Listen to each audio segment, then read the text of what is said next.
সময় তওবা করে লাভ নাই। একটা হচ্ছে মৌতের যন্ত্রণা শুরু হয়ে গেলে, মৃত্যুর যন্ত্রণা শুরু হয়ে গেলে আগে পা থেকে শুরু হয়ে আস্তে আস্তে গলার দিকে আসে।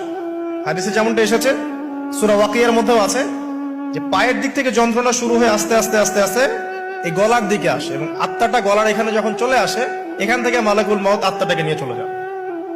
এবং চোখ দিয়ে তাকিয়ে থাকে মানুষ। রুহটা চলে গেলে মানুষ চোখ দিয়ে তাকিয়ে থাকে, দেখবেন এই কারণে মৃত ব্যক্তি তাকিয়ে থাকে, চোখ খোলা থাকে।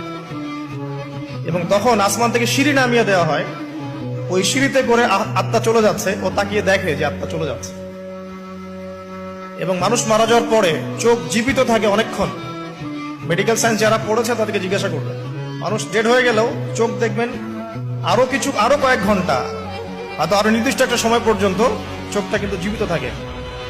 এই জন্য চোখ বন্ধ করে দিতে হয়। যাই হোক, যেটা বলছিলাম যে মৌতের যন্ত্রণা শুরু হয়ে গেলে তওবা করে লাভ নাই, তওবার দরজা বন্ধ।